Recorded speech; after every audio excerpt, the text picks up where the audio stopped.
தந்தை செல்வாவின் 36வது நினைவு தினம் இன்று யாழ்ப்பாணத்தில் நினைவு கூறப்பட்டது. யாழ்ப்பாணத்தில் அமைந்துள்ள தந்தை செல்வாவின் நினைவு சதுக்கத்தில் முன்னாள் தென்னிந்திய திருச்சபையின் பேராயர் சுப்பிரமணியம் ஜெயநேசன் தலைமையில் நடைபெற்றது. நிகழ்வின் ஆரம்பத்தில் தந்தை செல்வாவின் சிலைக்கு மாலைகள் அணிவிக்கப்பட்டு அஞ்சலி செலுத்தப்பட்டு நிகழ்வுகள் ஆரம்பமாகின. தந்தை செல்வா அறக்கட்டளை நிலையத்தினால் ஏற்பாடு செய்யப்பட்டிருந்த நினைவில் நினைவு பேருரையினை நீதியமைச்சர் ரவ் ஹக்கீம் நிகழ்த்தினார். இந்திய துணை தூதுவர் பி மகாலிங்கம், பிளட் அமைப்பின் தலைவர் சித்தார்த்தன், தமிழ் தேசிய கூட்டமைப்பின் உறுப்பினர் ஸ்ரீதரன் உட்பட பிரதேச சபைகளின் தலைவர்கள், உறுப்பினர்கள் உட்பட பலரும் கலந்து கொண்டனர்.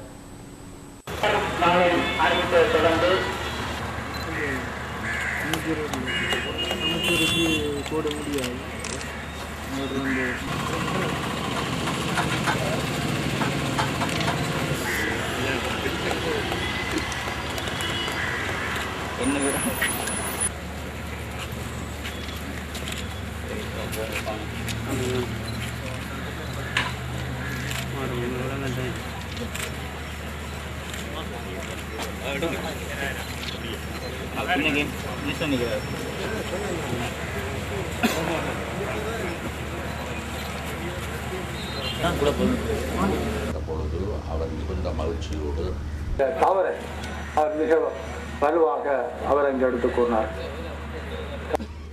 பாராளுமன்ற உறுப்பினர்களே, எங்களுடைய அன்புக்குரிய எங்களுடன் கலந்து கொண்டிருந்த அஞ்சலி நிகழ்விலே கலந்து கொள்கிறவர் அவரையும் எங்களுடைய அரங்கால் குழு சார்பாக வருக வருக வரவேற்கிறேன். உண்மையே நம்பினேன். நான் அந்த உண்மை நிலை ஒவ்வொரு அரசியல்வாதிகள் இடத்திலும் வர வேண்டும் என்று நான் ஆசைப்படுகிறேன். அனைத்து மக்களையும் அனைத்து சென்றவர் தந்தை செல்வா என்று நிகழ்த்தியிருந்தார்கள். இந்த ஆண்டு நாங்கள் யாரை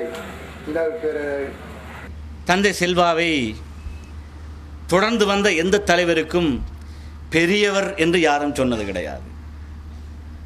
தந்தை என்று அடைமொழியோடு யாரையும் அழைத்தது கிடையாது. பெரியவராக, தந்தையாக, தமிழ் தேசிய இனத்தின் தானை தளபதியாக, தமிழ் பேசும் சமூகங்களின் தனிப்பெரும் தலைவராக நாங்கள் தந்தை செல்வாவை பார்க்கிறோம். அவருடைய அரசியலில் வக்கிரமான வார்த்தை பிரயோகங்களை நாங்கள் பார்க்கவே முடியாது.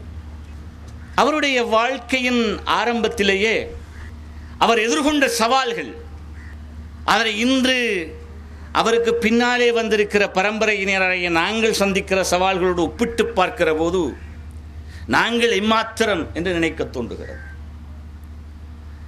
ஒரு தலைமை பதவியிலே இருக்கிற எங்களுக்கும் அடிக்கடி துரோகத்தனங்களும் கழுத்தறுப்புகளும் ஏராளம் நடக்கிறது. ஆனால் தந்தை செல்வாவின் காலத்திலே அவர் அனுபவித்த இன்னல்களை பார்க்கிற போது, இடர்களை பார்க்கிற போது நாங்கள் ஆறுதல் அடைகிறோம். அதிலே இம்மிய அளவும் நாங்கள் இன்னும் அனுபவிக்கவில்லை போல எங்களுக்கு தோன்றுகிறது. தந்தை செல்வாவை பேசுகிற போது அவர் அரசியல் பிரவேசிக்கின்ற சந்தர்ப்பத்திலே அவருடைய தலைவராக இருந்த ஜிஜியை பற்றி பேசாமல் தந்தை செல்வாவை பேச முடியாது என்கிற அளவுக்கு ஜிஜி பொன்னம்பலம் என்கிற ஆளுமை தமிழர் போராட்டத்தின் இன்னும் ஒரு தனியான ஆளுமையாக இருந்தது. அதை பற்றிய பார்வை, விமர்சனங்கள் என்று பலவாறு இருக்கலாம். அதற்கு வருவதற்கு முன்பு அதை பற்றி ஒரு ஒப்பீட்டு ஆய்வையும் நான் செய்யலாம் என்று நான் நினைக்கிறேன்.